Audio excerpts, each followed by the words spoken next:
Good morning. Good morning, ma'am.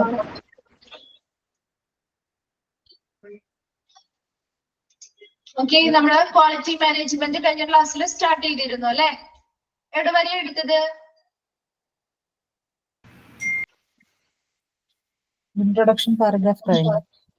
Introduction paragraph കഴിഞ്ഞു. Okay, എന്താണ് ഒരു ക്വാളിറ്റി എന്ന് പറഞ്ഞാൽ ജസ്റ്റ് ഒന്ന് റിവൈൻഡ് ചെയ്തിട്ട് നമുക്ക് പോവാം. എന്താണ് ഒരു ഓർഡിനറി പേഴ്സൺ അല്ലെങ്കിൽ ഒരു സാധാരണക്കാരനെ സംബന്ധിച്ചിടത്തോളം ഒരു ക്വാളിറ്റി എന്ന് പറയുന്നത് എന്താണ് ഒരു ഗുണനിലവാരം എന്നാണ് പറഞ്ഞത്?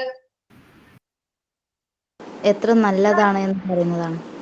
അതെ, ഒരു കാര്യം എത്രത്തോളം നല്ലതാണ് അല്ലെ, അതിനെയാണ് അവിടെ ക്വാളിറ്റി അല്ലെങ്കിൽ ഗുണനിലവാരം എന്നതുകൊണ്ട് അവർ ഉദ്ദേശിക്കുന്നത് അല്ലെ. ഇതൊരു സർവീസ് ആവാം, ഇതൊരു പ്രൊഡക്റ്റ് ആവാം അല്ലെ.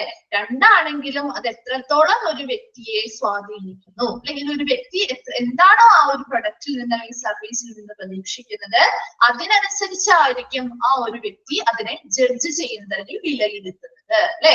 നമ്മൾ കുറച്ച് വേർഡ്സ് പറഞ്ഞിരുന്നു. എന്താണ് ഒരു ക്വാളിറ്റിയെ എക്സ്പ്ലെയിൻ ചെയ്യാൻ, ക്വാളിറ്റിയെ എക്സ്പ്രസ് ചെയ്യാൻ ഉപയോഗിക്കുന്ന വേർഡ്സ് ഏതൊക്കെയാണ് നമ്മൾ പറഞ്ഞത്? ഏതൊക്കെ വേർഡ്സ് ആണെന്നാ പറഞ്ഞേ? Beautiful or attractive, durable, medium standard, healthy, value for money. Very good.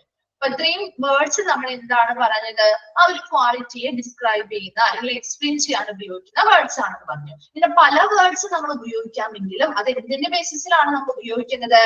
അത് എത്രത്തോളം പല സർവീസ് ആയിക്കോട്ടെ, ആ ഒരു പ്രൊഡക്റ്റ് ആയിക്കോട്ടെ, അത് ആ ഒരു വ്യക്തിക്ക് അല്ലെങ്കിൽ ഒരു ഗ്രൂപ്പിന് എത്രത്തോളം സാറ്റിസ്ഫാക്ഷൻ നൽകുന്നു അല്ലെ, എത്രത്തോളം സംതൃപ്തി അവർ ആ ഒരു പ്രൊഡക്റ്റിൽ അല്ലെങ്കിൽ സർവീസിൽ അവർക്ക് ലഭ്യമാകുന്നുണ്ട്, അതിനനുസരിച്ചാണ് ഓരോരുത്തരും ക്വാളിറ്റിയെ വിശദീകരിക്കുന്നത് അല്ലെ. ഇത്രയല്ലേ നമ്മൾ കഴിഞ്ഞ ക്ലാസ്സിൽ പറഞ്ഞു നിർത്തിയത്?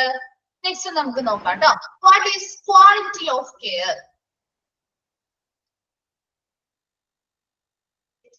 ഓക്കെ, നമ്മുടെ ജനറൽ ആയിട്ടുള്ള കുറച്ച് കാര്യമാണ് ഇപ്പൊ ഫസ്റ്റ് പാരഗ്രാഫിൽ പറഞ്ഞത്. എന്താണ് ക്വാളിറ്റി, എങ്ങനെയാണ് അത് നമ്മളെ സ്വാധീനിക്കുന്നത് അല്ലെ, ഓരോരുത്തരും എങ്ങനെയാണ് അതിനെ വിലയിരുത്തുന്നത് എന്നുള്ള കാര്യം. നെക്സ്റ്റ് നമ്മൾ പറയാൻ പോകുന്നത് what is quality of care അല്ലെ. നമ്മളിപ്പോ ഒരു ഹോസ്പിറ്റലുമായി ബന്ധപ്പെട്ട് പഠിക്കുമ്പോൾ എന്താണ് ഒരു രോഗി പരിചരണത്തിന്റെ ഗുണനിലവാരം അല്ലെങ്കിൽ ഒരു കെയർ അല്ലെ, രോഗിക്ക് നൽകുന്ന പരിചരണത്തിനുള്ള ഗുണനിലവാരം എന്താണ്? നോക്കിയേ, when we say quality of care, നല്ലൊരു രോഗി പരിചരണം അല്ലെങ്കിൽ ഗുണനിലവാരമുള്ള ഒരു രോഗി പരിചരണം എന്ന് പറഞ്ഞാൽ എന്താണെന്ന് പറയുന്നേ? We mean health care activities that we in medical, nursing, laboratory fields, etc. execute daily to benefit our patients without causing harm to them. എന്താ ഇവിടെ പറയുന്നത്? അപ്പൊ നമ്മള് ഒരു നല്ല ക്വാളിറ്റി ഉള്ള അല്ലെങ്കിൽ നല്ല രീതിയിൽ ഗുണനിലവാരമുള്ള ഒരു രോഗി പരിചരണമാണ് കൊടുക്കുന്നത് എന്നതുകൊണ്ട് ഉദ്ദേശിക്കുന്നത് എന്താ? ഇപ്പൊ മെഡിക്കൽ ആവാം, നഴ്സിംഗ് ആവാം, അല്ലെങ്കിൽ ലബോറട്ടറി മേഖലകളില് നല്ല ആരോഗ്യ പ്രവർത്തനങ്ങൾ അല്ലെ, മെഡിക്കൽ, നഴ്സിംഗ്, ലബോറട്ടറി മുതലായ മേഖലകളിലൂടെ നമുക്ക് നല്ല ആരോഗ്യ പ്രവർത്തനങ്ങൾ അല്ലെ, ഹെൽത്ത് കെയർ ആക്ടിവിറ്റീസ്, നല്ല ആരോഗ്യ പരിചരണ പ്രവർത്തനങ്ങൾ നൽകുക എന്നത് തന്നെയാണ് നല്ലൊരു ക്വാളിറ്റി ഓഫ് കെയർ എന്നതുകൊണ്ട് ഉദ്ദേശിക്കുന്നത് അല്ലെ. ഇനി അങ്ങനെ ഒരു നല്ല ആരോഗ്യ പരിചരണ പ്രവർത്തനങ്ങൾ കൊടുക്കണമെങ്കിൽ അത് എങ്ങനെയായിരിക്കണം നടപ്പിലാക്കേണ്ടത്? Execute daily to benefit our patients without causing harm to them. ആ വരുന്ന ഓരോ പേഷ്യൻസിനും യാതൊരു ദോഷവും വരാത്ത രീതിയിൽ അല്ലെ, എന്നാൽ ബെനിഫിറ്റ് ഉണ്ടാവുന്ന, നേട്ടം ഉണ്ടാവുന്ന രീതിയിലായിരിക്കണം ഇങ്ങനെയുള്ള ഹെൽത്ത് കെയർ ആക്ടിവിറ്റീസ് നടപ്പിലാക്കാനായിട്ട്. അതാണ് ഒരു ക്വാളിറ്റി ഓഫ് കെയർ എന്നതുകൊണ്ട് ഉദ്ദേശിക്കുന്നത്. എന്താ ഒരു ക്വാളിറ്റി ഓഫ് കെയർ എന്ന് ഉദ്ദേശിക്കുന്നത്? എന്താണ്? ഇവിടെ നമ്മൾ നല്ല ആരോഗ്യ പരിചരണ പ്രവർത്തനങ്ങൾ ആർക്ക് കൊടുക്കണം? പേഷ്യൻസിന് കൊടുക്കണം അല്ലെ. അപ്പൊ മെഡിക്കൽ ആവാം, നഴ്സിംഗ്, ലബോറട്ടറി മുതലായ മേഖലകളിൽ നിന്ന് നല്ല ആരോഗ്യ പരിചരണ പ്രവർത്തനങ്ങൾ വരുന്ന ഓരോ പേഷ്യൻസിനും കൊടുക്കണം. അത് എങ്ങനെയായിരിക്കണം കൊടുക്കേണ്ടത്? ദിവസേന കൊടുക്കണം അല്ലെ, ഡെയിലി അവർക്ക് അങ്ങനെയുള്ള പരിചരണങ്ങൾ കൊടുക്കണം. അതൊരിക്കലും അവർക്ക് ദോഷം ഉണ്ടാവുന്ന രീതിയിലാവരുത്, മറിച്ച് എങ്ങനെയായിരിക്കണം? അവർക്ക് ബെനിഫിറ്റ് ഉണ്ടാവുന്ന, നേട്ടം ഉണ്ടാവുന്ന രീതിയിലായിരിക്കണം ഇങ്ങനെയുള്ള ഹെൽത്ത് കെയർ ആക്ടിവിറ്റീസ് അവർക്ക് പ്രൊവൈഡ് ചെയ്യാനായിട്ട്. അതാണ് ഒരു ക്വാളിറ്റി ഓഫ് കെയർ അല്ലെങ്കിൽ ഒരു നല്ല ഗുണനിലവാരമുള്ള രോഗി പരിചരണം എന്നതുകൊണ്ട് ഉദ്ദേശിക്കുന്നത്. ക്ലിയർ ആയോ? സെന്റൻസ് ക്ലിയർ ആയോ? Okay. Then next നോക്കിയേ, quality of care requires that we pay attention to the requirements of patients and client. ഇനി നല്ലൊരു ക്വാളിറ്റി കെയർ കൊടുക്കുക എന്നത് ഉദ്ദേശിക്കുന്നത് അവിടെ എപ്പോഴും ശ്രദ്ധ കൊടുക്കേണ്ടത്, പേ അറ്റൻഷൻ എന്ന് പറയുന്നത്, എപ്പോഴും ശ്രദ്ധ കൊടുക്കേണ്ടത് എവിടെയാണ്? To the requirements of patients and clients. ആ ഹോസ്പിറ്റലിലേക്ക് വരുന്ന പേഷ്യൻസിന്റെയും ക്ലയൻസിന്റെയും റിക്വയർമെന്റ്സ്, അവരുടെ ആവശ്യകതകൾ എന്താണോ അതിൽ കൂടുതൽ ശ്രദ്ധ കേന്ദ്രീകരിച്ചായിരിക്കണം നല്ലൊരു കെയർ കൊടുക്കേണ്ടത്, അല്ലെ? പേഷ്യൻസിന് അല്ലെങ്കിൽ ക്ലയൻസ് എന്താണോ ആവശ്യമായി വരുന്നത്, അവർക്ക് ഏത് സർവീസ് ആണോ ആവശ്യം, എങ്ങനെയുള്ളൊരു പരിചരണമാണോ ആവശ്യം, അതിൽ കൂടുതൽ ശ്രദ്ധ കേന്ദ്രീകരിച്ചുകൊണ്ടായിരിക്കണം നല്ലൊരു ക്വാളിറ്റി കെയർ നമ്മൾ കൊടുക്കേണ്ടത്. And we must also use methods that have been verified to be safe. ഇനി ഇവിടെ ഉപയോഗിക്കേണ്ട മെത്തേഡുകൾ എങ്ങനെയുള്ളവയായിരിക്കണം? ഒരു ക്വാളിറ്റി കെയർ ഉപയോഗിക്കുന്ന മെത്തേഡുകൾ വെരിഫൈഡ് ടു ബി സേഫ്, വളരെ സുരക്ഷിതമായ മെത്തേഡുകളായിരിക്കണം, അല്ലെ? എല്ലാ രീതിയിലുമുള്ള സുരക്ഷിതമായിരിക്കണം. ആൻഡ് അഫോർഡബിൾ, ആ വരുന്ന പേഷ്യൻസിന് താങ്ങാവുന്ന രീതിയിലുള്ള ഒരു കെയർ ആയിരിക്കണം, അല്ലെ? And can lesson death, illness and disability. എന്താണ്? മരണനിരക്ക് കുറയ്ക്കുന്നതാവണം. ഇൽനെസ്, രോഗങ്ങളുടെ ആ ഒരു അളവ്, അല്ലെ? രോഗങ്ങൾ ഉണ്ടാവുന്നതിനെ കുറയ്ക്കുന്നതായിരിക്കണം. ആൻഡ് ഡിസബിലിറ്റി, എന്തെങ്കിലും വൈകല്യങ്ങൾ ഉണ്ടാകുന്നതിനെ, ഇതിനെയൊക്കെ കുറയ്ക്കുന്ന രീതിയിലുള്ള മെത്തേഡുകളായിരിക്കണം ഇവിടെ ഉപയോഗിക്കേണ്ടത്. And furthermore, we are expected to practice as stated into set standards as laid down by clinical guidelines and protocols. ഇനി ക്ലിനിക്കൽ ഗൈഡ്ലൈൻസ്, ക്ലിനിക്കൽ പരമായിട്ടുള്ള മാർഗനിർദ്ദേശങ്ങള്, പ്രോട്ടോകോൾസ്, പെരുമാറ്റച്ചട്ടങ്ങള്, അല്ലെ? ഇതെല്ലാം പ്രകാരമുള്ള, നിശ്ചയിച്ച പ്രകാരമുള്ള ഒരു സ്റ്റാൻഡേർഡ്, നിലവാരമുള്ള പ്രവർത്തനങ്ങളായിരിക്കണം ഈ പറയുന്ന അവിടുത്തെ ആക്ടിവിറ്റീസുമായി ബന്ധപ്പെട്ടുണ്ടാവേണ്ടത്. ഈ പറയുന്ന ഒരു ക്വാളിറ്റി കെയർ കൊടുക്കുക എന്നതുകൊണ്ട് ഉദ്ദേശിക്കുന്നത് എപ്പോഴും നല്ല രീതിയിൽ അവിടെ ഒരു നിയന്ത്രണം വേണം, അല്ലെ? ഈ ഒരു ക്വാളിറ്റി കെയർ കൊടുക്കുന്ന സമയത്ത് അവിടെ നല്ല രീതിയിലുള്ള കൃത്യമായ ക്ലിനിക്കൽ മാർഗനിർദ്ദേശങ്ങൾ വേണം.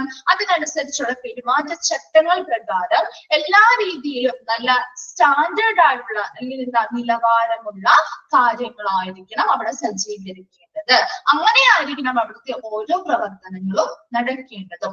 First paragraph what is quality of care നമ്മൾ എന്താ പറഞ്ഞത്? ഫസ്റ്റ് പറഞ്ഞത് ഒരു ക്വാളിറ്റി ഓഫ് കെയർ അല്ലെങ്കിൽ നല്ല ഗുണനിലവാരമുള്ള ഒരു രോഗി പരിചരണം എന്നതുകൊണ്ട് എന്താ ഉദ്ദേശിക്കുന്നത്? ഓരോ പേഷ്യൻസിനും, ഹോസ്പിറ്റലിലേക്ക് വരുന്ന ഓരോ പേഷ്യൻസിനും നല്ല മെഡിക്കൽ, നഴ്സിംഗ്, ലബോറട്ടറി മേഖലകളിൽ നിന്ന് നല്ല രീതിയിലുള്ള ആരോഗ്യ പരിചരണ പ്രവർത്തനങ്ങൾ ലഭ്യമാക്കുക, അല്ലെ? അങ്ങനെ ഒരു നല്ല ആരോഗ്യ പരിചരണ പ്രവർത്തനങ്ങൾ ലഭ്യമാക്കുമ്പോൾ അവിടെ ശ്രദ്ധിക്കേണ്ടതായിട്ടുള്ള ഒരു കാര്യം എന്താ? ആ വരുന്ന പേഷ്യന്റിന് യാതൊരുവിധ ദോഷവും അതിൽ നിന്ന് വരാൻ പാടില്ല, അല്ലെ? മറിച്ച് അവർക്ക് എന്താണ് ഉണ്ടാവേണ്ടത്? ബെനിഫിറ്റ് ആണ് ഉണ്ടാവേണ്ടത്. അതിൽ നിന്ന് നല്ല നേട്ടങ്ങൾ ഉണ്ടാവുന്ന രീതിയിലായിരിക്കണം ഈ പ്രവർത്തനങ്ങൾ നടക്കേണ്ടത്. രണ്ടാമതായി പറഞ്ഞത് എന്താ? എപ്പോഴും ഒരു ക്വാളിറ്റി ഓഫ് കെയർ കൊടുക്കുമ്പോൾ ശ്രദ്ധ കൊടുക്കേണ്ടത് ആർക്കാണ്?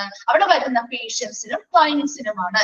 അവരുടെ ആവശ്യകതകൾ എന്താണോ അത് മനസ്സിലാക്കി അതിൽ ശ്രദ്ധ കേന്ദ്രീകരിച്ചായിരിക്കണം നല്ലൊരു ഗുണനിലവാരമുള്ള പരിചരണം കൊടുക്കേണ്ടത്. നെക്സ്റ്റ് നമ്മൾ എന്താ പറഞ്ഞത്? ഇവിടെ ഉപയോഗിക്കുന്ന ഓരോ മെത്തേഡ്സും വളരെ സേഫ് ആയിരിക്കണം, അഫോർഡബിൾ, വരുന്ന പേഷ്യൻസിന് താങ്ങാവുന്നതായിരിക്കണം, ആൻഡ് ലെസ്സൺ ഡെത്ത്, മരണനിരക്ക് കുറയ്ക്കുന്നത്, മരണത്തെ കുറയ്ക്കുന്നത്, അല്ലെങ്കിൽ രോഗങ്ങൾ ഉണ്ടാവുന്നതിനെ കുറയ്ക്കണം. അതുപോലെ ഡിസബിലിറ്റി, വൈകല്യങ്ങളൊക്കെ കുറയ്ക്കുന്ന രീതിയിലുള്ള ഒരു മെത്തേഡ് ആയിരിക്കണം ഇവിടെ ഉപയോഗിക്കേണ്ടത്. അതുപോലെ ഇവിടുത്തെ ഓരോ പ്രവർത്തനങ്ങളും എങ്ങനെയായിരിക്കണം? നിലവാരമുള്ള രീതിയിലായിരിക്കണം സജ്ജീകരിക്കേണ്ടത്, അല്ലെ? അതിനാവശ്യമായ കൃത്യമായ ക്ലിനിക്കൽ ഗൈഡ്ലൈൻസ്, ക്ലിനിക്കൽ മാർഗനിർദ്ദേശങ്ങളും പെരുമാറ്റച്ചട്ടങ്ങളും എല്ലാം പാലിച്ചുകൊണ്ട് ഇതിൻ പ്രകാരം ശരിയായ നിലവാരമുള്ള രീതിയിലായിരിക്കണം ഇവിടുത്തെ ഓരോ പ്രവർത്തനങ്ങളും സജ്ജീകരിക്കേണ്ടതും. ക്ലിയർ ആണോ ആ ഒരു ഫസ്റ്റ് പാരഗ്രാഫ്? ക്ലിയർ ആണോ? ഓക്കെ. Then next നോക്കി, with quality of care we do the exact things at the exact time. ഇനി ഒരു ക്വാളിറ്റി ഓഫ് കെയർ കൊടുക്കുക എന്ന് പറയുമ്പോൾ നമ്മൾ എന്താണ് ചെയ്യേണ്ടത്? Do the exact things at the exact time, അല്ലെ? കൃത്യമായ കാര്യങ്ങള് കൃത്യമായ സമയത്ത് ചെയ്യണം, അല്ലെ? And we check patients promptly. എന്താ? ഒരു പേഷ്യന്റ് ഹോസ്പിറ്റലിലേക്ക് വന്നാല് ഒരുപാട് സമയം അവർക്ക് ഈ ഒരു ട്രീറ്റ്മെന്റ് കിട്ടാനായിട്ട് എടുക്കരുത്. മറിച്ച് എന്താണ്? പെട്ടെന്ന്, അല്ലെ, ഉടനടി പ്രോംപ്റ്റ്ലി എന്ന് പറയുന്ന ഉടനടി അവരെ പരിശോധിക്കുക. And make the right diagnosis and give the appropriate treatment. ഇനി എന്താ? ശരിയായ രോഗനിർണയം നടത്തുക. അതിന് ഉചിതമായിട്ട് രോഗനിർണയത്തിനനുസരിച്ച് ഉചിതമായ ട്രീറ്റ്മെന്റുകൾ നൽകുക. And with quality of care, we keep on enhancing our standard of services till excellence is got. ഇനി ഈ ഒരു ക്വാളിറ്റി ഓഫ് കെയർ നൽകുക എന്നുള്ളത് എന്താ ഉദ്ദേശിക്കുന്നത്? നമ്മുടെ ആ ഒരു സർവീസിന്റെ മികവ് ലഭിക്കുന്നത് വരെ, എക്സലൻസ്, നമുക്ക് കൊടുക്കുന്ന സർവീസ് ഏറ്റവും എക്സലന്റ് ആവുന്ന അല്ലെങ്കിൽ മികവ് ലഭിക്കുന്നത് എപ്പോഴാണോ അതുവരെ നമ്മൾ ആ ഒരു സർവീസിന്റെ സ്റ്റാൻഡേർഡ് അല്ലെങ്കിൽ നിലവാരം ഉയർത്തിക്കൊണ്ടേയിരിക്കണം. എന്താ ലാസ്റ്റ് സെന്റൻസിൽ പറഞ്ഞത്? വിത്ത് ക്വാളിറ്റി ഓഫ് കെയർ, എപ്പോഴും നല്ല ആരോഗ്യ പരിചരണം അല്ലെങ്കിൽ നല്ലൊരു ഗുണനിലവാരമുള്ള ഒരു പരിചരണമാണ് നമ്മൾ കൊടുക്കുന്നതെങ്കിൽ അവിടെ എപ്പോഴും നല്ല കൃത്യമായ കാര്യങ്ങള് കൃത്യമായ സമയത്ത് ചെയ്യുക എന്നത് കൂടിയാണ് അല്ലെ. അപ്പൊ അവിടെ എപ്പോഴും പേഷ്യൻസ് വന്നാല് പേഷ്യന്റിന് ഒരുപാട് സമയം ലാഗ് ചെയ്യിക്കാതെ ഉടനടി അവരെ പരിശോധിക്കുകയും ശരിയായ രോഗനിർണയം നടത്തുകയും ശരിയായ ഉചിതമായ ട്രീറ്റ്മെന്റുകൾ നൽകുകയും വേണം. And with quality of care, we keep on enhancing our standards of service till excellence is got. ആ നൽകുന്ന സർവീസിന് മികവ് ലഭിക്കണമെങ്കിൽ അല്ലെങ്കിൽ എപ്പോഴാണോ എക്സലൻസ് അല്ലെങ്കിൽ മികവിലേക്ക് എത്തുന്നത് അവിടെ വരെയും നമ്മൾ എന്ത് ചെയ്യണം? ആ നൽകുന്ന സർവീസുകളുടെ നിലവാരം ഉയർത്തിക്കൊണ്ടുവരണം, അത്രയും മികച്ചതാക്കി അത് മാറ്റണം അല്ലെ. അതാണ് പറയുന്നത്. ക്ലിയർ ആണോ? അത് ആ ഒരു 3 സെന്റൻസ് ചെറിയൊരു പാരഗ്രാഫ് ആണ്. ആ ഒരു ഭാഗം നോക്കിയാണോ? What is quality of care? Clear ആണോ? അറിയാവുന്ന കാര്യങ്ങളൊക്കെ തന്നെയാണ് നമ്മൾ പറഞ്ഞത് അല്ലെ. നെക്സ്റ്റ് നോക്കി, components of quality health service. ഒരു നല്ല ക്വാളിറ്റി ഹെൽത്ത് സർവീസ് അല്ലെങ്കിൽ ഒരു ഗുണനിലവാരമുള്ള ആരോഗ്യ സേവനത്തിന്റെ കമ്പോണൻസ് അല്ലെങ്കിൽ ഘടകങ്ങൾ എന്തൊക്കെയാണ്? നല്ല ക്വാളിറ്റി ഹെൽത്ത് സർവീസ്, ഗുണനിലവാരമുള്ള ആരോഗ്യ സേവനങ്ങളുടെ കമ്പോണൻസ് അല്ലെങ്കിൽ ഘടകങ്ങൾ എന്തൊക്കെയാണ്? Quality health service has many parts. നല്ലൊരു ഗുണനിലവാരമുള്ള ആരോഗ്യ സേവനങ്ങളിൽ വിവിധ ഭാഗങ്ങളുണ്ട്. We should understand this in order to refine quality of care. നമ്മൾ എന്താ ചെയ്യേണ്ടേ? ഈ രോഗി പരിചരണത്തിന്റെ ഗുണനിലവാരം അല്ലെങ്കിൽ ഒരു ക്വാളിറ്റി ഓഫ് കെയർ മെച്ചപ്പെടുത്തുന്നതിന് നമ്മൾ എന്ത് ചെയ്യണം? ഈ പറയുന്ന കമ്പോണൻസ് അല്ലെങ്കിൽ ഘടകങ്ങൾ മനസ്സിലാക്കേണ്ടതുണ്ട്. എന്തൊക്കെയാണ് കമ്പോണൻസ് എന്നാണ് നോക്കാൻ പോകുന്നത്.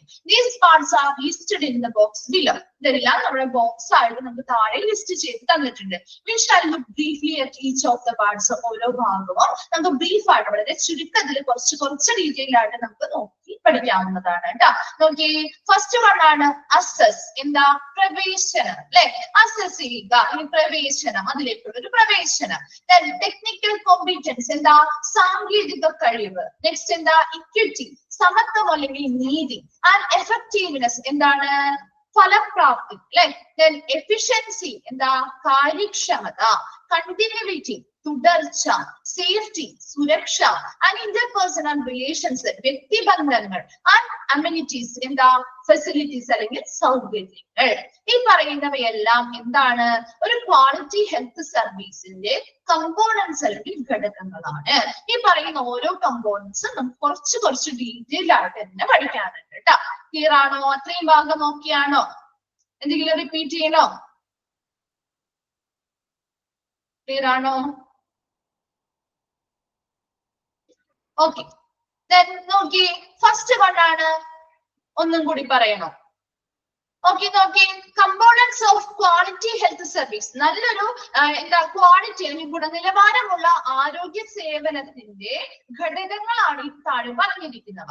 അതെങ്ങനെ പല ഭാഗങ്ങളായിട്ട് തിരിച്ചാണ് നമുക്ക് പഠിക്കാനുള്ളത്. ഇതാണ് health service are many parts, പല ഭാഗങ്ങളുണ്ട്.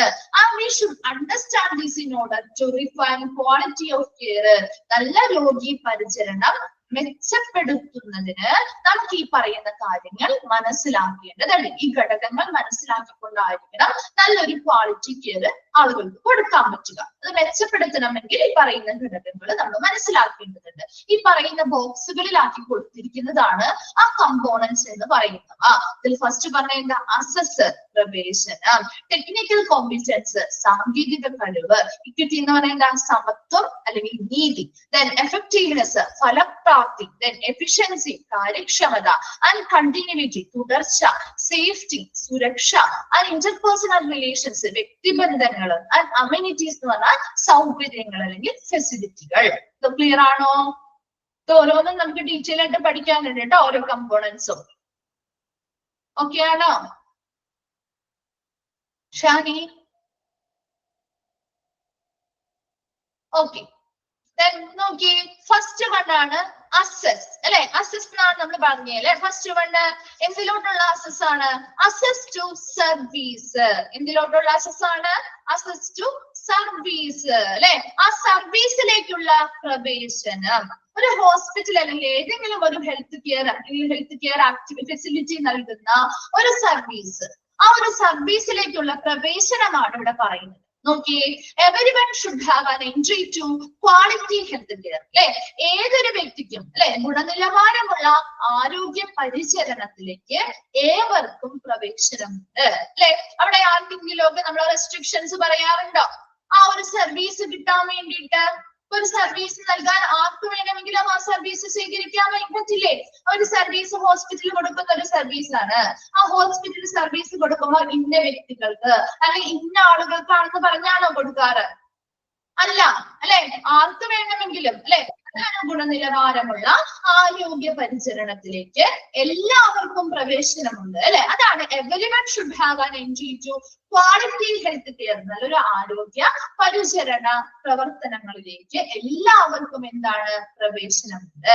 And entry refers to the ability of the individual to obtain health services. അവിടെ ഫുൾ സ്റ്റോപ്പ് ഇട്ടേ.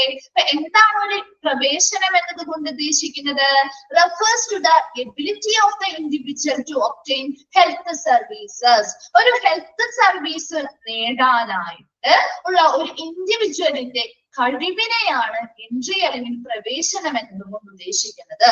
ഒരു ഹെൽത്ത് സർവീസ് നേടാനായിട്ടുള്ള ഒരു ഇൻഡിവിജ്വലിന്റെ അല്ലെങ്കിൽ ഒരു വ്യക്തിയുടെ കഴിവിനെയാണ് എൻട്രി എന്നതുകൊണ്ട് ഉദ്ദേശിക്കുന്നത്.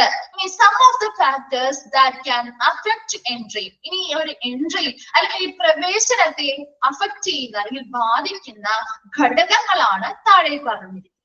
ഫസ്റ്റ് വൺ ആണ് ഡിസ്റ്റൻസ്. സെക്കൻഡ് വൺ ആണ് ഫിനാൻഷ്യൽ. തേർഡ് വൺ ആണ് കൾച്ചർ, ബിലീഫ്സ് ആൻഡ് വാല്യൂസ്. നോക്കിയേ, ഫസ്റ്റ് വൺ എന്താ? ഡിസ്റ്റൻസ്. എന്താണ് ഡിസ്റ്റൻസ് എന്ന് പറഞ്ഞാൽ? ദൂരം അല്ലെ. ഡിസ്റ്റൻസ് ഒരു ദൂരം. അതെന്താ ഉദ്ദേശിക്കുന്നത്? ഒരു സർവീസ്, ഒരു ഹോസ്പിറ്റൽ നടത്തുന്ന ഒരു സർവീസ് ആണ്. ആ സർവീസിലേക്ക് എല്ലാവർക്കും പ്രവേശനം ഉണ്ടായിരിക്കും അല്ലെ. എല്ലാവർക്കും അതിൽ പ്രവേശനം ഉണ്ടായിരിക്കും. എന്നാൽ പോലും ചില കാര്യങ്ങൾ കൊണ്ട് നമുക്ക് എന്ത് ചെയ്യാൻ പറ്റാറില്ല, അത് ലഭ്യമാകാൻ ബുദ്ധിമുട്ട് അനുഭവപ്പെടും അല്ലെ. അതിലൊരു കാര്യമാണ് ഡിസ്റ്റൻസ് എന്ന് പറയുന്നത്. ഇപ്പൊ ഒരു സർവീസ്, ഒരു നല്ല സർവീസ് നൽകുന്ന ഒരു ഹോസ്പിറ്റലാണ് എന്ന് വിചാരിക്കുക. അത് പക്ഷേ നമ്മുടെ സ്ഥിതി ചെയ്യുന്ന നമ്മുടെ ലൊക്കേഷനിൽ നിന്ന് ഒരുപാട് ദൂരെ. ഇപ്പൊ നമ്മളിവിടെ ഇപ്പൊ ഒരു എറണാകുളം ജില്ലയിലാണ് നമ്മൾ സ്ഥിതി ചെയ്യുന്നതെന്ന് വിചാരിക്കുക. നമുക്ക് കിട്ടേണ്ട ആ സർവീസ് എന്ന് പറയുന്നത് ചിലപ്പോ വേറെ ഏതെങ്കിലും സ്റ്റേറ്റിലാവാം. ക്ലിയർ ആവുന്നുണ്ടോ? അപ്പൊ അങ്ങനെ ഒരു സ്റ്റേറ്റിലാവുമ്പോ അതെന്താ? ഒരു ദൂരം ഒരു പ്രശ്നമല്ലേ? പോയി വരാനായിട്ട് അല്ലെങ്കിൽ ആ ഒരു സർവീസ് ലഭ്യമാകാനായിട്ട് ഒരു ദൂരം ഒരു പ്രശ്നമായിട്ട് വരില്ലേ? വരുമോ? അതാണ് ഇവിടെ ഫസ്റ്റ് പറഞ്ഞിരിക്കുന്ന ഫാക്ടർ എന്ന് പറയുന്നത്. Where a health facility is situated far away or it is difficult to get transport to the facility. എന്താ അവിടെ വരെ ഒരു ഫുൾ ഫോം ഇട്ടേ. ട്രാൻസ്പോർട്ട് ടു ദ ഫെസിലിറ്റി എന്ന് വരെ ഒരു ഫോം ഇട്ടേ. നോക്കി, അപ്പൊ അവിടെ വരെ ആ ഒരു സെന്റൻസ് ഒന്ന് നോക്കി.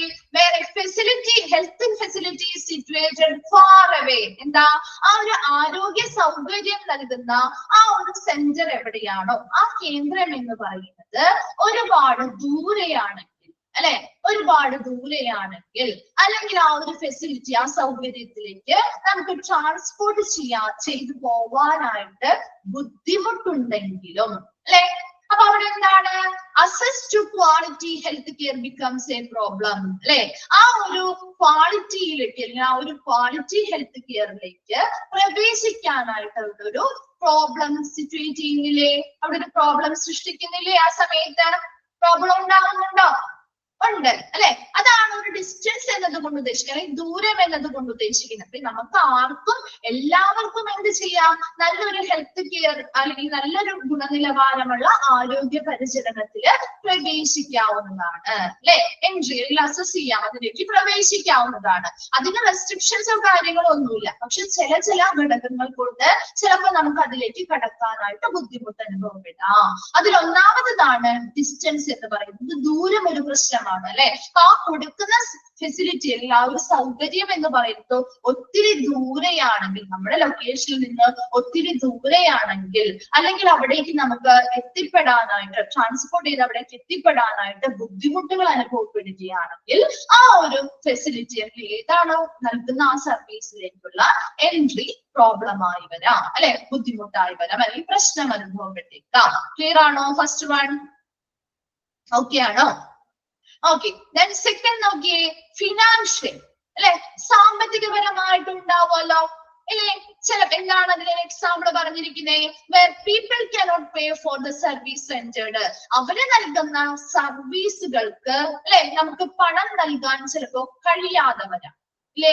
എല്ലാവരുടെയും സാമ്പത്തിക സ്ഥിതി ഒരുപോലെ ആയിരിക്കില്ല അല്ലെ. അപ്പൊ നമ്മൾ ആ ഹോസ്പിറ്റലിൽ ചെന്ന് നമ്മൾ ആ ഒരു സർവീസ് എടുക്കണമെങ്കിൽ ചിലപ്പോ അവര് പറയുന്ന തുക നമ്മൾ അടയ്ക്കേണ്ടി വരും അല്ലെ. അവർ നൽകുന്ന സർവീസിനുള്ള പണം നമ്മൾ അടയ്ക്കേണ്ടതായിട്ട് വരും. അപ്പൊ ആ തുക നമുക്ക് കൊടുക്കാൻ കഴിയാതെ വന്നാലും അത് ആ ഒരു സർവീസിലേക്കുള്ള എൻട്രിയെ ബാധിക്കില്ലേ? ബാധിക്കുമോ? ബാധിക്കും. അതാണ് ഫിനാൻഷ്യൽ എന്നതുകൊണ്ട് ഉദ്ദേശിക്കുന്നത്. ദെൻ തേർഡ് വൺ ആണ് കൾച്ചർ, ബിലീഫ്സ് ആൻഡ് വാല്യൂസ്. നമ്മുടെ സംസ്കാരം, വിശ്വാസങ്ങൾ ആൻഡ് വാല്യൂസ്, മൂല്യങ്ങൾ അല്ലെ, ഇവയൊക്കെ ബാധിക്കുന്ന രീതിയിൽ the services provided may not be in keeping with the culture, beliefs and values of some people. എന്താ ഇവര് നൽകുന്ന സേവനങ്ങള് ചിലപ്പോ ചില ആളുകളുടെ സംസ്കാരത്തെ, ചില ആളുകളുടെ വിശ്വാസത്തെ അല്ലെങ്കിൽ ചില ആളുകളുടെ മൂല്യത്തിനനുസൃതമായിട്ടുള്ളവയായിരിക്കില്ല. അപ്പോഴും എന്താണ്, നമുക്ക് അതിലോട്ടുള്ള ഒരു പ്രവേശനം എന്ത് ചെയ്യാം, തുടങ്ങാം അല്ലെ. ഇപ്പൊ നമ്മുടെ കൾച്ചറിനനുസരിച്ചല്ല അവർ സർവീസ് നൽകുന്നത്, നമ്മുടെ വിശ്വാസത്തിനനുസരിച്ചല്ല, നമ്മുടെ മൂല്യങ്ങൾക്കനുസരിച്ചല്ല ഒരു ഹോസ്പിറ്റൽ അല്ലെങ്കിൽ ഒരു സ്ഥാപനം സർവീസ് നൽകുന്നതെങ്കിൽ അതിലേക്ക് പോവാനായിട്ട് നമുക്ക് ബുദ്ധിമുട്ട് തോന്നില്ലേ? തോന്നുമോ? നമ്മുടെ ഇവിടുത്തെ കൾച്ചറിലല്ല അല്ലെ, പല ബുദ്ധിമുട്ടുകളും തോന്നും. അപ്പൊ നമുക്ക് അതിലേക്കുള്ള ആ ഒരു സർവീസിലേക്ക് എന്താണ് എൻട്രി ആവുന്നതിലും ബുദ്ധിമുട്ട് അനുഭവപ്പെടില്ലേ? അപ്പൊ ഈ മൂന്ന് ഘടകങ്ങൾ എന്തൊക്കെയാണ് പറഞ്ഞത്? ഡിസ്റ്റൻസ്, ഫിനാൻസ്, തേർഡ് വൺ ആണ് കൾച്ചർ, ബിലീഫ് ആൻഡ് വാല്യൂസിന് അനുസൃതമല്ലാത്തതാണ് അല്ലെ. ഈ മൂന്ന് കാര്യങ്ങളും ആ ഒരു സർവീസിലേക്കുള്ള പ്രവേശനത്തെ ബാധിക്കുന്ന പ്രശ്നങ്ങളാണ്. ക്ലിയർ ആണോ? അത് ഇപ്പൊ അസസ് ടു സർവീസ് എന്ന് പറഞ്ഞത് എന്താ? ആ ഒരു സർവീസിലേക്കുള്ള പ്രവേശനമാണ് അല്ലെ. സിമ്പിൾ ആയിട്ട് നിങ്ങൾ അങ്ങനെ മനസ്സിലാക്കിയാൽ മതി. ആ ഒരു സർവീസ് നമ്മൾ നേടണം. അപ്പൊ ആർക്ക് വേണമെങ്കിലും ആ ഒരു സർവീസ് ലഭ്യമാക്കാം അല്ലെ. ഇന്ന ആൾക്ക് ഇന്ന വ്യക്തിക്ക് എന്നൊന്നും പറയാറില്ല അല്ലെ. എല്ലാവർക്കും ആ ഒരു ഹെൽത്ത് കെയർ, നല്ലൊരു ക്വാളിറ്റി ഹെൽത്ത് കെയറിലേക്ക് പ്രവേശനം ഉണ്ടായിരിക്കും. ഇനി ഒരു എൻട്രി അല്ലെങ്കിൽ പ്രവേശനം എന്നതുകൊണ്ട് ഉദ്ദേശിച്ചത് എന്താണ്? ഒരു വ്യക്തിക്ക് ഒരു ഹെൽത്ത് സർവീസ് അല്ലെ, ഒരു ഹെൽത്ത് സർവീസിലേക്കുള്ള ഒരു വ്യക്തിയുടെ എബിലിറ്റി, അത് ലഭ്യമാകാനുള്ള ഒരു വ്യക്തിയുടെ കഴിവ് അല്ലെങ്കിൽ എബിലിറ്റിയാണ് നമ്മൾ എൻട്രി എന്നതുകൊണ്ട് ഉദ്ദേശിച്ചത്. അതിന് ഒരുപാട് ഘടകങ്ങൾ, ഒരു 3 ഫാക്ടേഴ്സ് ആണ് നമുക്ക് ഇവിടെ പഠിക്കാനുള്ളത്. ആ 3 ഫാക്ടേഴ്സ് എങ്ങനെയാണ് ആ ഒരു പ്രവേശനത്തെ ബാധിക്കുന്നത് അല്ലെ. അതിൽ ഫസ്റ്റ് നമ്മൾ പറയുന്നത് ഡിസ്റ്റൻസ് ആണ്, ദൂരമാണ്. അപ്പൊ ആ കൊടുക്കുന്ന ഫെസിലിറ്റി അല്ലെങ്കിൽ കൊടുക്കുന്ന ആ സർവീസ് എന്ന് പറയുന്നത് നമ്മുടെ ലൊക്കേഷനിൽ നിന്നും ഒരുപാട് ദൂരത്തിലാണെങ്കിൽ, അല്ലെങ്കിൽ ആ ഒരു ഫെസിലിറ്റി കൊടുക്കുന്ന ആ സർവീസിലേക്ക് എത്താൻ വേണ്ടിയിട്ട് നമുക്ക് ഒരുപാട് ബുദ്ധിമുട്ടി ട്രാൻസ്പോർട്ട് ചെയ്ത് പോവേണ്ടതായിട്ട് വരികയാണെങ്കിലും അതൊരു ബുദ്ധിമുട്ടായി നിൽക്കും, ഒരു പ്രോബ്ലം ആയി നിൽക്കുന്നത് കൊണ്ട് തന്നെ നമുക്ക് അതിലേക്കുള്ള പ്രവേശനം ചിലപ്പോ എന്ത് ചെയ്യാം, ഒരു പ്രശ്നമായി വന്നേക്കാം. രണ്ടാമതായിട്ടുള്ളത് ഫിനാൻഷ്യൽ, സാമ്പത്തികപരമായിട്ടുള്ള കാര്യമാണ് അല്ലെ.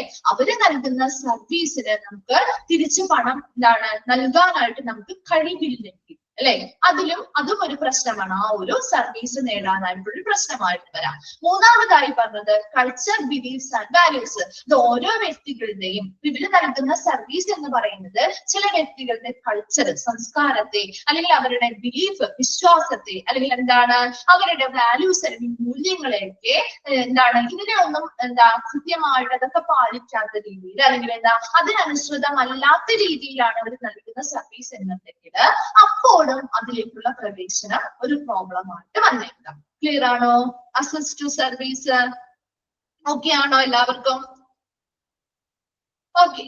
Then second one ആണ് ടെക്നിക്കൽ കോമ്പീറ്റൻസ്. എന്താണ്? സാങ്കേതിക കഴിവ് അല്ലെ? ടെക്നിക്കൽ കോമ്പീറ്റൻസ് നോക്കിയേ.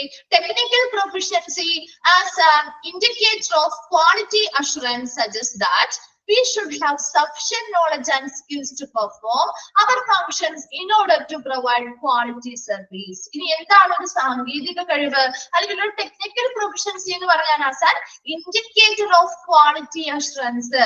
ക്വാളിറ്റി അഷ്വറൻസ് അല്ലെങ്കിൽ ഗുണനിലവാരം ഉറപ്പുവരുത്തുന്നതിന്റെ ഒരു സൂചകമാണ് ടെക്നിക്കൽ പ്രൊഫിഷ്യൻസി എന്ന് പറയുന്നത്, അല്ലെങ്കിൽ സാങ്കേതിക കഴിവ് എന്ന് പറയുന്നത്. That suggests that we should have sufficient knowledge and skill to perform our functions in order to provide quality service.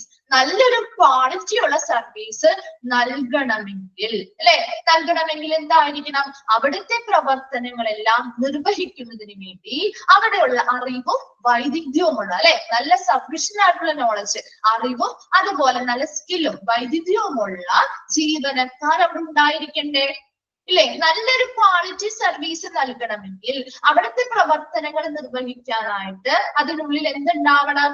നല്ല നോളജ് ഉള്ള, അറിവുള്ള, അതുപോലെ തന്നെ നല്ല സ്കിൽഡ് ആയിട്ടുള്ള, നല്ല വൈദഗ്ധ്യമുള്ള ജീവനക്കാർ അതിനുള്ളിൽ ഉണ്ടായിരിക്കണം അല്ലെ. എക്സാമ്പിൾ നോക്കിയേ. One must go to a nursing school and pass the nursing examination before she can work as a nurse. അല്ലെ, ഒരു നേഴ്സ് ആയിട്ട് നമ്മൾ ജോലി ചെയ്യുന്നതിന് മുൻപ് നമ്മൾ എന്താ ചെയ്യാറ്? ഒരു നേഴ്സ് ആയിട്ട് ജോലി ചെയ്യുന്നതിന് മുൻപ് നമ്മൾ എന്ത് ചെയ്യണം? ആദ്യം നഴ്സിംഗ് സ്കൂളിൽ പോയി എന്ത് ചെയ്യണം? അത് പഠിച്ച് നഴ്സിംഗ് പരീക്ഷകൾ പാസ്സാവണം അല്ലെ. നമ്മളെല്ലാവരും ചെയ്യുന്ന ജോലികളുമായി ബന്ധപ്പെട്ട് അങ്ങനെയല്ലേ? ഒരു നേഴ്സ് ആയിക്കോട്ടെ, ഒരു ഡോക്ടർ ആയിക്കോട്ടെ, അവരെന്താണ് അവരുടെ ജോലി ചെയ്യുന്നത്? അവരതിൽ കഴിവുണ്ടാക്കി എടുക്കണമെങ്കിൽ, അല്ലെങ്കിൽ അതിൽ സ്കിൽഡ് ആവണമെങ്കിൽ, അതിൽ അറിവുണ്ടാവണമെങ്കിൽ അവരെന്താണ് ചെയ്യേണ്ടത്? ആദ്യം ആ ഒരു ജോലി വളരെ മികച്ചതായിട്ട് അല്ലെങ്കിൽ നല്ല അറിവോട് കൂടിയും വൈദ്യുതോടു കൂടിയും ചെയ്യണമെങ്കിൽ അവരെപ്പോഴും എങ്ങനെയായിരിക്കണം? ആദ്യം ആ ജോലി ചെയ്യാൻ വരുന്നതിന് മുൻപ് അതുമായി ബന്ധപ്പെട്ട സ്കൂളുകളിൽ പോയി എന്ത് ചെയ്യണം? അത് പഠിച്ച് പരീക്ഷ എഴുതി പാസ്സായാലല്ലേ ഒരു നേഴ്സ് അല്ലെങ്കിൽ ഡോക്ടർ ആവുന്നത് അല്ലെ? ഏത് ഫീൽഡ് ആണെങ്കിലും അങ്ങനെ തന്നെയല്ലേ. അപ്പൊ ഇവിടെയും എന്താ പറയുന്നത്? Even though we are no longer in school, we have to continue to refine our knowledge by reading health books and attending in-service training workshops.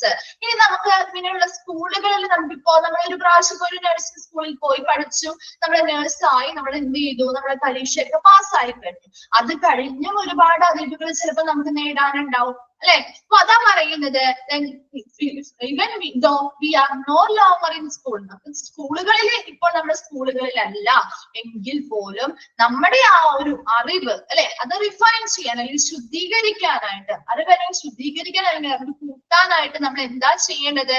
By reading health books, ആരോഗ്യ പുസ്തകങ്ങൾ, ഹെൽത്ത് റിലേറ്റഡ് ആയിട്ടുള്ള ബുക്കുകൾ വായിക്കുക. Attending in service training വർക്ക്ഷോപ്പുകള്, in സർവീസുമായി ബന്ധപ്പെട്ട സർവീസിനുള്ളിൽ തന്നെയുള്ള അവർക്ക് വർക്ക്ഷോപ്പുകൾ കാര്യങ്ങളൊക്കെ അവൈലബിൾ ആയിരിക്കും. അതെല്ലാം എന്ത് ചെയ്യുക? അറ്റൻഡ് ചെയ്യുക മുതലായവയിലൂടെ അവർക്ക് എന്ത് ചെയ്യാൻ പറ്റും? അവരുടെ നോളജ് ഇംപ്രൂവ് ചെയ്യാൻ അല്ലെങ്കിൽ നല്ല രീതിയിൽ ശുദ്ധീകരിക്കാൻ അല്ലെങ്കിൽ കൂട്ടാനായിട്ട് സാധിക്കും. Then since we are health professional, നമ്മൾ ഒരു ആരോഗ്യ പ്രൊഫഷണൽ അല്ലെങ്കിൽ ആരോഗ്യ വിദഗ്ധരായിരിക്കും, we should also understand our limits. നമ്മുടെ ലിമിറ്റ് എന്താണ് അല്ലെങ്കിൽ നമ്മുടെ പരിമിതി എന്താണെന്ന് നമ്മൾ സ്വയം ഓരോരുത്തരും മനസ്സിലാക്കണം. And that is now what we can do and what we cannot do. നമുക്ക് എന്ത് ചെയ്യാൻ പറ്റും? ഒരു പേഷ്യന്റ് നമ്മുടെ മുന്നിലേക്ക് വന്നാൽ നമ്മുടെ പരിമിതികൾ എന്താണെന്ന് മനസ്സിലാക്കണം. അതുപോലെ അവർക്ക് വേണ്ടി നമുക്ക് എന്ത് ചെയ്തു കൊടുക്കാൻ പറ്റും, നമുക്ക് എന്തൊക്കെ ചെയ്യാതിരിക്കണം അല്ലെ, നമുക്ക് എന്തൊക്കെ ചെയ്തു കൊടുക്കാൻ പറ്റാതെ വരുന്നു എന്നുള്ള കാര്യങ്ങൾ കൂടി മനസ്സിലാക്കേണ്ടത്. With regard to what we cannot do, ഇനി എന്താണ് നമുക്ക് ചെയ്തു കൊടുക്കാൻ പറ്റാത്തത് അല്ലെ. അങ്ങനെ ഒരു കാര്യം വന്നാൽ നമ്മൾ എന്താ ചെയ്യണം? ചില കാര്യങ്ങൾ നമുക്ക് അവർക്ക് ചെയ്തു കൊടുക്കാൻ പറ്റാത്തതായിരിക്കും, കാരണം നമ്മുടെ ലിമിറ്റിനും അപ്പുറമായിരിക്കും. അങ്ങനെ വരുമ്പോൾ എന്താ ചെയ്യണ്ടേ? We are expected to do and what we can do. എന്താ we are expected to refer them to other centers or personnel who are more proficient to tackle them. അല്ലെ, അവരെന്ത് ചെയ്യുക, ആ ഒരു വരുന്ന ഓരോ പേഷ്യന്റിനെ നേരിടാനായിട്ടുള്ള പ്രൊഫഷണൽ കഴിവുള്ള ഉദ്യോഗസ്ഥർക്കോ അല്ലെങ്കിൽ കേന്ദ്രങ്ങളിലേക്കോ അവരെന്ത് ചെയ്യുക, റെഫർ ചെയ്യണം. അല്ലെ, നമ്മൾ ചെയ്യാറില്ലേ ഹോസ്പിറ്റലിൽ, ചില ഹോസ്പിറ്റലിൽ അവരുടെ ഫെസിലിറ്റി ഒന്നും ചിലപ്പോൾ നമുക്ക് ആ പേഷ്യന്റിന് മതിയാവില്ല. അല്ലെ, ചിലപ്പോൾ കുറച്ചും കൂടി കൂടുതൽ ഫെസിലിറ്റിയും കാര്യങ്ങളും കെയർ ഒക്കെ കൊടുക്കേണ്ടതായിട്ട് വരികയാണെങ്കിൽ അവരെന്താ ചെയ്യാം, റെഫർ ചെയ്യും. അല്ലെ, മറ്റു ഡോക്ടേഴ്സിലേക്കോ അല്ലെങ്കിൽ മറ്റു ഹോസ്പിറ്റലിലേക്കൊക്കെ റെഫർ ചെയ്യുന്നത് കണ്ടിട്ടില്ലേ? അത് തന്നെ ഇവിടെയും പറയുന്നേ, നോക്കിയേ. അപ്പൊ അങ്ങനെ എന്തെങ്കിലും വരും, നമ്മുടെ കയ്യിൽ നമുക്ക് ചെയ്തു കൊടുക്കാൻ പറ്റുന്നതിന് നമ്മൾ ചെയ്തു കൊടുക്കുന്നുണ്ട്. എന്തൊക്കെയാണോ ചെയ്തു കൊടുക്കാൻ പറ്റാതെ വരുന്നത് അത് മനസ്സിലാക്കുകയും അതിനനുസരിച്ച് നല്ല അവരെ ആ രീതിയിൽ നേരിടാൻ കഴിവുള്ള രീതിയിലുള്ള ഉദ്യോഗസ്ഥർക്കോ അല്ലെങ്കിൽ ഏതെങ്കിലും സെന്ററുകളിലേക്കോ അവർ എന്ത് ചെയ്യണം, റെഫർ ചെയ്യുക. നെക്സ്റ്റ് നോക്കിയേ, our practice should also be controlled by laid down standards and guidelines. Example, standard treatment guidelines. ഈ പറയുന്ന എല്ലാ പ്രവർത്തനങ്ങളും അവിടെയുള്ള ഓരോ ജീവനക്കാരുടെയും ശരിയായ പ്രവർത്തനങ്ങൾ അല്ലെങ്കിൽ പ്രാക്ടീസ് എന്ന് പറയുന്നത് കൃത്യമായ എന്താണ് കൺട്രോൾ അല്ലെങ്കിൽ നിയന്ത്രണത്തിലായിരിക്കണം. അതായത് ശരിയായ മാനദണ്ഡങ്ങളും മാർഗനിർദ്ദേശങ്ങളും പാലിച്ചുകൊണ്ട് അല്ലെങ്കിൽ അതിന്റെ നിയന്ത്രണത്തിലായിരിക്കണം ഓരോ പ്രവർത്തനങ്ങളും നടക്കേണ്ടത്. എക്സാമ്പിൾ കൊടുത്തിരിക്കുന്ന ഒരു സ്റ്റാൻഡേർഡ് ട്രീറ്റ്മെന്റ് ഗൈഡ്ലൈൻ, സ്റ്റാൻഡേർഡ് ആയിട്ടുള്ള നിലവാരമുള്ള ട്രീറ്റ്മെന്റിന് ആവശ്യമായ നമ്മൾ മാർഗനിർദ്ദേശങ്ങൾ നൽകാറുണ്ട് അല്ലെ. അതുപോലെയുള്ള മാർഗനിർദ്ദേശങ്ങളും അതുപോലെ സ്റ്റാൻഡേർഡ്സ് അല്ലെങ്കിൽ എന്താണ് മാനദണ്ഡങ്ങളും ഒക്കെ പാലിച്ച് അതിന്റെ കീഴിൽ നിയന്ത്രിച്ചുകൊണ്ടായിരിക്കണം ഈ പറയുന്ന ഓരോ പ്രവർത്തനങ്ങളും ആ ഹോസ്പിറ്റലിൽ നടക്കേണ്ടത്. ഒരു ടെക്നിക്കൽ കോമ്പറ്റൻസ് അല്ലെങ്കിൽ സാങ്കേതിക കഴിവെന്ന് പ്രധാനമായിട്ടും പറയുന്നത് ആരുടെ കഴിവിനെയാണ് അവിടെ ഉദ്ദേശിക്കുന്നത്? ആരുടെ കഴിവിനെയാണ് നമ്മൾ ഇത്ര നേരം പറഞ്ഞുകൊണ്ടിരുന്നേ? ആരുടെ കഴിവാണ് അവിടെ ഉദ്ദേശിക്കുന്നേ? എന്താണ്? ഇത്രയും പേര് ഉണ്ടാവാറുള്ളോ നിങ്ങളുടെ ക്ലാസ്സില്? ഈ ഒരു ക്ലാസ് അറ്റൻഡ് ചെയ്യാൻ ഇത്ര പേര് ഉണ്ടാവാറുള്ളൂ? ഇത്രയും കുറവുണ്ടാവാറുണ്ടോ?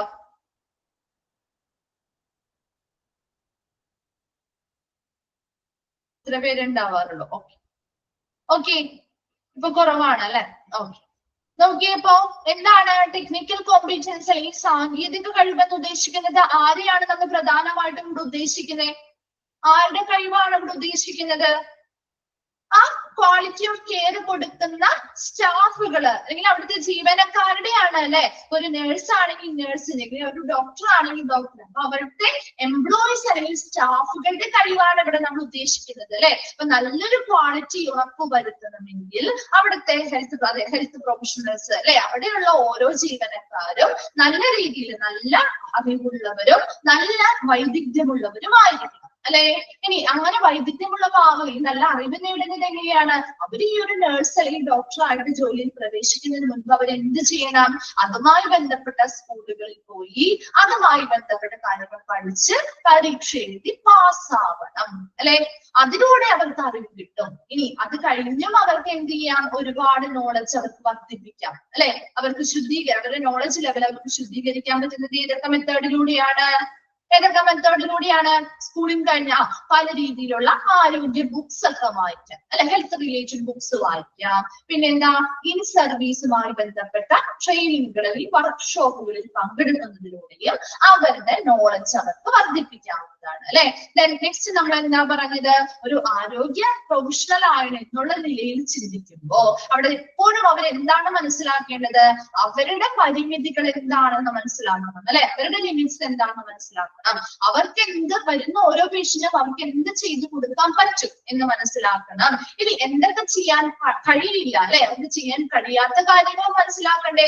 രണ്ടും മനസ്സിലാക്കണം. ഇനി ചെയ്യാൻ കഴിയാത്തൊരു അവസ്ഥ വന്നാൽ എന്താ ചെയ്യേണ്ടത്? ഉടനെ ഒരു ചെയ്യാൻ കഴിയാത്ത അവസ്ഥ വന്നാൽ എന്ത് ചെയ്യണം നമ്മൾ പറഞ്ഞത്?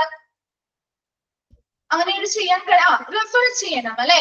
അതിന് കഴിവുള്ള അല്ലെങ്കിൽ അത് നേരിടാൻ കഴിവുള്ള എന്താ പേഷ്യൻസിനെ നല്ല രീതിയിൽ നോക്കാൻ കഴിവുള്ള ഉദ്യോഗസ്ഥർക്കോ അല്ലെങ്കിൽ അതുമായി ബന്ധപ്പെട്ട കേന്ദ്രങ്ങളിൽ സെന്ററുകളിലേക്കോ അവരെ റെഫർ ചെയ്യണം അല്ലെ.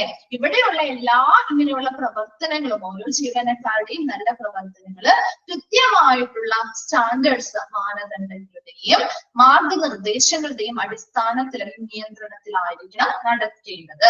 അതൊരു സ്റ്റാൻഡേർഡ് ട്രീറ്റ്മെന്റ്, നിലവാരമുള്ള ട്രീറ്റ്മെന്റിന് കൊടുക്കുന്ന മാർഗനിർദ്ദേശങ്ങൾ പോലെ എല്ലാ രീതിയിലുള്ള മാനദണ്ഡങ്ങളും മാർഗനിർദ്ദേശങ്ങളും പാലിച്ചായിരിക്കണം ഇവിടുത്തെ ഓരോ കാര്യങ്ങളും എന്ത് ചെയ്യേണ്ടത്, നിയന്ത്രിക്കേണ്ടത്. ക്ലിയർ ആയോ? അത് ടെക്നിക്കൽ കോമ്പീറ്റൻസ് വലിയ ഡിഫിക്കൽട്ട് ആയിട്ടുള്ള കാര്യമൊന്നും പറയുന്നില്ല അല്ലെ, നമുക്ക് അറിയാവുന്ന കാര്യങ്ങളൊക്കെ തന്നെയാ പറയുന്നേ അല്ലെ. നോക്കി തേർഡ് വൺ, ഇക്വിറ്റി. എന്തായിരിക്കും ഇക്വിറ്റി അല്ലെങ്കിൽ സമത്വം അല്ലെങ്കിൽ നീതി എന്നതുകൊണ്ട് ഉദ്ദേശിക്കുന്നത്? നിങ്ങൾക്ക് അറിയാൻ പറ്റൂല, ആ ഒരു വേർഡിൽ നിന്ന് തന്നെ മനസ്സിലാക്കിക്കൂടെ? ആർക്കുള്ള നീതി അല്ലെങ്കിൽ സമത്വമാണ്? ആരുടെ നീതി അല്ലെങ്കിൽ സമത്വമാണ് ഉദ്ദേശിക്കുന്നത്? ആർക്കാണ് ഒരു ക്വാളിറ്റി സർവീസ് കൊടുക്കണം? പേഷ്യൻസിന് അല്ലെ. അങ്ങനെ നമുക്കിപ്പോ ഒരു ഹോസ്പിറ്റലിൽ ചെന്നാല് ഇന്ന ആളുകൾക്ക് ഇന്ന രീതിയിലുള്ളവർക്ക് അല്ലെ, അങ്ങനെ തിരിച്ചാണോ നമുക്ക് കയറി തരാറ്? ഓരോ വിഭാഗമായിട്ട് തിരിച്ചാണോ തരാറ്? ഇല്ല, എല്ലാവർക്കും തുല്യമായിട്ട് അല്ലെ, എല്ലാവർക്കും തുല്യമായ നീതി അല്ലെങ്കിൽ തുല്യമായ രീതിയിലായിരിക്കണം ക്വാളിറ്റി കെയർ കൊടുക്കേണ്ടത്. അതാണ് ഇക്വിറ്റി എന്ന് പറയുന്നത്. Quality services should be provided to all people who are in need of them, be they poor, children, adults, old people, pregnant women, disabled, etc. എന്താ ഇവിടെ വരുന്ന, അതായത് ഈ ഒരു സർവീസ് ആവശ്യമായി വരുന്ന എല്ലാവർക്കും അല്ലെ നല്ല ഗുണനിലവാരമുള്ള സേവനങ്ങൾ നൽകണം. അത് അവിടെ അവര് ദരിദ്രരാണോ അല്ലെ, അവര് കുട്ടികളാണോ, അല്ലെങ്കിൽ അവര് മുതിർന്നവരാണോ, അല്ലെങ്കിൽ അവര് വൃദ്ധരാണോ, അവര് പ്രഗ്നന്റ് വുമൻസ് അല്ലെങ്കിൽ ഗർഭിണികളാണോ, അല്ലെങ്കിൽ അവര് വൈകല്യമുള്ളവരാണോ എന്ന രീതിയിലുള്ള യാതൊരു വേർതിരിവുമില്ലാതെ എല്ലാവർക്കും ഇവിടെ ഈ സർവീസ് ആവശ്യമായി വരുന്ന എല്ലാവർക്കും തുല്യമായിട്ട് ഈ ഗുണനിലവാരമുള്ള സേവനങ്ങൾ നൽകുക എന്നതാണ് ഇക്വിറ്റി എന്ന് പറയുന്നത്. Then quality services should be made available in all parts of the country. ഇങ്ങനെ ഒരു നല്ല ഗുണനിലവാരമുള്ള സേവനങ്ങള് ആ ഒരു രാജ്യത്തിന്റെ എല്ലാ ഭാഗങ്ങളിലേക്കും കൊടുക്കണം അല്ലെ. സേവനങ്ങൾ എല്ലാ ഭാഗങ്ങളിലും ലഭ്യമാക്കണം. അത് എവിടെ മുതലാ? ചെറിയ വില്ലേജുകൾ മുതൽ ടൗണുകൾ അല്ലെ, വില്ലേജസില്, ടൗണുകളിലാണ് സിറ്റീസില് അല്ലെ, വില്ലേജുകളില്, പട്ടണങ്ങളില്, അതുപോലെ നഗരങ്ങളിൽ മുതലായ എല്ലായിടത്തും, ആ രാജ്യത്തിന്റെ എല്ലായിടത്തും അവിടെയുള്ള എല്ലാവർക്കും ഇതുമായി ബന്ധപ്പെട്ടുള്ള നല്ല ക്വാളിറ്റിയിലും ഗുണനിലവാരമുള്ള സേവനങ്ങൾ ലഭ്യമാക്കുക എന്നതാണ് ഇക്വിറ്റി. ക്ലിയർ ആണോ? ഇക്വിറ്റി മനസ്സിലായോ? ഓക്കെ ആണോ? ഓക്കെ. നെക്സ്റ്റ് വൺ ആണ് എഫക്റ്റീവ്നെസ്. എന്താണ്? ഫലപ്രാപ്തി അല്ലെ, effectiveness. We are interested in the type of care that generate positive change in the patient's health or quality of life. ഇവിടെ എന്താ എഫക്റ്റീവ്നെസ് എന്നതുകൊണ്ട് ഉദ്ദേശിക്കുന്നത്? ഇവിടെ എന്താണ്? രോഗിയുടെ ആരോഗ്യം അല്ലെ, പേഷ്യൻസിന്റെ ഹെൽത്ത് അല്ലെങ്കിൽ രോഗിയുടെ ആരോഗ്യം അല്ലെങ്കിൽ ക്വാളിറ്റി ഓഫ് ലൈഫ്, അവരുടെ ജീവിത നിലവാരം നല്ല മാറ്റങ്ങൾ അല്ലെ, ഒരു പോസിറ്റീവ് ചേഞ്ച് ഉണ്ടാക്കുന്ന തരത്തിലുള്ള ഒരു പരിചരണം അല്ലെങ്കിൽ ഒരു കെയർ ആയിരിക്കണം ഇവിടെ കൊടുക്കേണ്ടത്. അതാണ് എഫക്റ്റീവ്നെസ് അല്ലെങ്കിൽ ഫലപ്രാപ്തി എന്ന് പറയുന്നത് അല്ലെ. നമ്മൾ കൊടുക്കുന്ന ആ ഒരു സർവീസ് എന്ന് പറയുന്നത് എപ്പോഴും നല്ല പോസിറ്റീവ് ചേഞ്ച് ആയിരിക്കണം ആരിൽ ഉണ്ടാക്കേണ്ടത്? പേഷ്യൻസിൽ ഉണ്ടാക്കേണ്ടത് അല്ലെ. ഒന്നില്ലെങ്കിൽ പേഷ്യന്റിന്റെ ആരോഗ്യത്തിൽ നല്ല രീതിയിലുള്ള മാറ്റം, പോസിറ്റീവായ രീതിയിലുള്ള മാറ്റങ്ങൾ വരണം, അല്ലെങ്കിൽ ആ ഒരു രോഗിയുടെ ജീവിത നിലവാരം അല്ലെ, ക്വാളിറ്റി ഓഫ് ലൈഫ്, അവരുടെ ജീവിത നിലവാരത്തിലും നല്ല രീതിയിലുള്ള മാറ്റങ്ങൾ, ഒരു പോസിറ്റീവായ രീതിയിലുള്ള ചേഞ്ചുകൾ അല്ലെങ്കിൽ മാറ്റങ്ങൾ ഉണ്ടാവുന്ന തരത്തിലുള്ള സേവനങ്ങള് അല്ലെങ്കിൽ കെയർ അല്ലെങ്കിൽ പരിചരണങ്ങളാണ് നമുക്ക് കൊടുക്കേണ്ടത്. അതാണ് എഫക്റ്റീവ്നെസ് അല്ലെങ്കിൽ ഫലപ്രാപ്തി എന്നതുകൊണ്ട് ഉദ്ദേശിക്കുന്നത്. Then we therefore provide treatment that are known to be fruitful. എന്താ fruitful എന്ന് പറഞ്ഞാൽ? ഫലപ്രദമായ അല്ലെ, നല്ലൊരു ഫലപ്രദമായ ട്രീറ്റ്മെന്റ് അല്ലെങ്കിൽ ചികിത്സകളാണ് അതുകൊണ്ട് തന്നെ ഈ ഓരോ സർവീസ് വഴിയും നമ്മൾ നൽകേണ്ടത്. Then for example, നിങ്ങൾക്ക് അറിയാവുന്ന ഒരു എക്സാമ്പിൾ ആണ് giving a child with diarrhea oral rehydration salt കൊടുക്കും അല്ലെ. നമ്മൾ ORS ലായനി കൊടുക്കാറില്ലേ? ഡയറിയ എന്ന് പറഞ്ഞാൽ കുട്ടികൾക്ക് വയറിളക്കം വരിക അല്ലെ, കുട്ടികൾക്ക് വയറിളക്കം വരുന്ന സമയത്ത് നമ്മൾ എന്ത് ചെയ്യാറുണ്ട്? ORS ലായനി കൊടുക്കാറുണ്ട് അല്ലെ, ഓറൽ റീഹൈഡ്രേഷൻ സോൾട്ട് കൊടുക്കാറുണ്ട് അല്ലെ. അതൊരു ഫലപ്രദമായിട്ടുള്ള ഒരു ചികിത്സയല്ലേ അല്ലെ, ഒരു ഫലപ്രദമായിട്ടുള്ള ഒരു ചികിത്സയല്ലേ അത് അതെ. അപ്പൊ അങ്ങനെയുള്ള ഒരു ഫലപ്രദമായിട്ട് അത് ഏതാണോ രോഗം, ആ രോഗി എങ്ങനെയാണോ അത് ഫേസ് ചെയ്യുന്നത്, അതിന്റെ ആ ഒരു നല്ല പോസിറ്റീവ് ചേഞ്ച് ആണ് ഉണ്ടാവുന്നത് അല്ലെ. അവർക്ക് കൂടുതൽ വഷളാവല്ല ചെയ്യുന്നത്, അവരുടെ ആ ഒരു ആരോഗ്യം മെച്ചപ്പെടുന്ന രീതിയിൽ അല്ലെങ്കിൽ നല്ല രീതിയിലുള്ള ജീവിത നിലവാരം മെച്ചപ്പെടുത്തുന്ന രീതിയിലുള്ള പോസിറ്റീവ് ചേഞ്ച് ഉണ്ടാകുന്ന രീതിയിലുള്ള ഒരു ഫലപ്രദമായ ചികിത്സയാണ് അവിടെ കൊടുക്കേണ്ടത്. അതാണ് ഒരു ക്വാളിറ്റി കെയറിൽ വരുന്ന ഒരു ഇമ്പോർട്ടന്റ് ആയിട്ടുള്ള കമ്പോണന്റ് എന്ന് പറയുന്നത്. അതിനൊരു എക്സാമ്പിൾ പറഞ്ഞിരിക്കുന്നത് എന്താ, ഡയറി അല്ലെങ്കിൽ വയറിളക്കമുള്ള കുട്ടികൾക്ക് നമ്മൾ ORS അല്ലെങ്കിൽ ഓറൽ റീഹൈഡ്രേഷൻ സോൾട്ട് കൊടുക്കാറുണ്ട്. അതെന്ന് പറയുന്ന ഒരു ഫലപ്രദമായ ട്രീറ്റ്മെന്റ് കൊടുക്കലാണ്. ക്ലിയർ ആയോ അത് എഫക്റ്റീവ്നെസ്? ഓക്കെ. നെക്സ്റ്റ് നോക്കി, എഫിഷ്യൻസി എന്താ, കാര്യക്ഷമത അല്ലെ. Efficiency is the provision of high quality care at the least possible cost. എന്താണ് എഫിഷ്യൻസി അല്ലെങ്കിൽ കാര്യക്ഷമത എന്ന് പറഞ്ഞേ? കുറഞ്ഞ ചിലവിൽ അല്ലെ, ലീസ്റ്റ് പോസിബിൾ കോസ്റ്റ് ആണ്. കുറഞ്ഞ ചിലവില് ഉയർന്ന നിലവാരമുള്ള പരിചരണം നൽകുക അല്ലെ. കുറഞ്ഞ ചിലവേ പാടുള്ളൂ, ഒരുപാട് പണം നമുക്ക് എന്ത് ചെയ്യാൻ പാടില്ല, അവർ ആ പേഷ്യന്റിന്റെ കയ്യിൽ നിന്ന് ചിലവാവാൻ പാടില്ല അല്ലെ. അപ്പൊ കുറഞ്ഞ ചിലവില് ലീസ്റ്റ് പോസിബിൾ കോസ്റ്റ് ആണ് അവിടെ പറയുന്നത്. കുറഞ്ഞ ചിലവില് നല്ല ഉയർന്ന നിലവാരമുള്ള പരിചരണം ലഭ്യമാക്കുക എന്നതാണ് എഫിഷ്യൻസി അല്ലെങ്കിൽ കാര്യക്ഷമത എന്നതുകൊണ്ട് ഉദ്ദേശിക്കുന്നത്.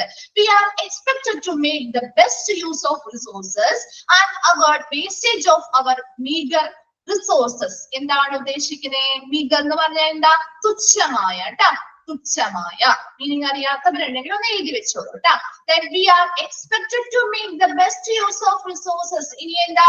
അവിടെയുള്ള എല്ലാ വിഭവങ്ങളും അല്ലെ പരമാവധി പ്രയോജനപ്പെടുത്തുക. അതല്ലേ ഒരു കാര്യക്ഷമത എന്നതുകൊണ്ട് ഉദ്ദേശിക്കുന്നത്. അവിടെയുള്ള എല്ലാ വിഭവങ്ങളും ശരിയായ രീതിയിൽ അല്ലെങ്കിൽ പരമാവധി ഉപയോഗപ്പെടുത്തുക. ആൻഡ് അവോയ്ഡ് എന്ന് പറഞ്ഞാൽ ഒഴിവാക്കുക. എന്താണ് ഒഴിവാക്കേണ്ടത്? Waste of our meagre resources. എന്താണ്? നമ്മുടെ അവിടെ തുച്ഛമായ വിഭവങ്ങൾ അല്ലെ അല്ലെങ്കിൽ കുറവുള്ള വിഭവങ്ങള് പാഴാക്കുന്നത് ഒഴിവാക്കുകയും ചെയ്യുക. ക്ലിയർ ആയോ അത്? We are expected to make the best use of resources. അവിടെയുള്ള അവൈലബിൾ ആയിട്ടുള്ള എല്ലാ വിഭവങ്ങളും പരമാവധി ഉപയോഗിക്കുക. രണ്ടാമതായി പറയുന്നത് എന്താ? അവിടെ തുച്ഛമായിട്ടുള്ള അല്ലെങ്കിൽ വളരെ മിതമായിട്ടുള്ള സാധനങ്ങൾ ഉണ്ടാവുമല്ലോ, വിഭവങ്ങള്, അതെന്ത് ചെയ്യുക? പാഴാക്കാതെ ഇരിക്കുക അല്ലെങ്കിൽ പാഴാക്കുന്നത് ഒഴിവാക്കുകയും ചെയ്യുക. പരമാവധി ഉപയോഗിക്കാം എന്ന് പറയുന്നത് നല്ല വിഭവങ്ങളെല്ലാം പരമാവധി ഉപയോഗിക്കാം. എന്നാൽ വളരെ മിനിമം അല്ലെങ്കിൽ തുച്ഛമായ അളവിൽ ഉണ്ടാവുന്ന വിഭവങ്ങൾ എന്ത് ചെയ്യാൻ പാടില്ല? അനാവശ്യമായിട്ട് ഉപയോഗിച്ചത് പാഴാക്കാതിരിക്കുകയും ചെയ്യുക. Clear ആണോ?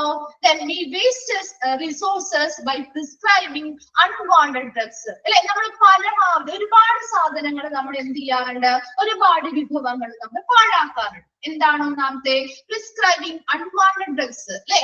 ആവശ്യമില്ലാത്ത മരുന്നുകൾ എന്ത് ചെയ്യാം? പ്രിസ്ക്രൈബ് ചെയ്യുന്നതിലൂടെ നിർദ്ദേശിക്കുന്നതിലൂടെ നമ്മൾ ആ ഡ്രഗ്സ് എന്ത് ചെയ്യുന്നു? പാഴാക്കുന്നുണ്ട് അല്ലെ. ആവശ്യമില്ലാത്ത രീതിയിലാണ് അല്ലെ, ആവശ്യമില്ലാത്ത മരുന്നുകളെ നമ്മൾ പ്രിസ്ക്രൈബ് ചെയ്യാണ്. രണ്ടാമതായിട്ട് stocking more drugs that is needed and make them expire by buying supplies and equipment we do not use. ഇനി എന്താ? ഒരുപാട് ആവശ്യമില്ലത്തിലധികം മരുന്നുകൾ എന്ത് ചെയ്യുക? സ്റ്റോക്ക് ചെയ്ത് വെക്കുക അല്ലെങ്കിൽ സംഭരിച്ചു വെക്കുന്നതിലൂടെ. And making them expire by buying supplies and equipment we do not use. നമ്മൾ ഉപയോഗിക്കാത്ത ഉപകരണങ്ങള് എന്ത് ചെയ്യുക? ഒരുപാട് വാങ്ങി സൂക്ഷിക്കുക. അപ്പൊ അതെന്ത് ചെയ്യും? കാലഹരണപ്പെട്ടു പോകും അല്ലെ. നമ്മൾ പഠിച്ച കാര്യമാണ്. അപ്പൊ അങ്ങനെയുള്ള കാലഹരണപ്പെട്ടു പോകും അല്ലെങ്കിൽ അത് എക്സ്പയർഡ് ആയി പോവാം അല്ലെ. അപ്പൊ അതെന്താണ്? ഉപയോഗിക്കാതെ അത് കേടായി പോവാം, പിന്നീട് നമുക്ക് ഉപയോഗിക്കാൻ പറ്റാത്ത രീതിയിലായി പോവാം. അപ്പൊ അതൊക്കെ വഴി നമ്മൾ എന്താ? ഇങ്ങനെയുള്ള വിഭവങ്ങൾ വേസ്റ്റ് ആക്കുകയല്ലേ ചെയ്യുന്നേ അല്ലെ, പാഴാക്കുകയാണ് ചെയ്യുന്നത് അല്ലെ. What happens when we stock more drugs than is needed? ഇനി നിങ്ങളോട് ഒരു ക്വസ്റ്റ്യൻ ചോദിച്ചിരിക്കുകയാണ്. എന്താ? ആവശ്യത്തിലധികം മരുന്നുകള് നമ്മൾ സ്റ്റോക്ക് ചെയ്താല് എന്ത് സംഭവിക്കും? എന്താ സംഭവിക്കുക? ആവശ്യത്തിലധികം മരുന്നുകൾ നമ്മൾ സ്റ്റോക്ക് ചെയ്താൽ എന്താ സംഭവിക്കുക?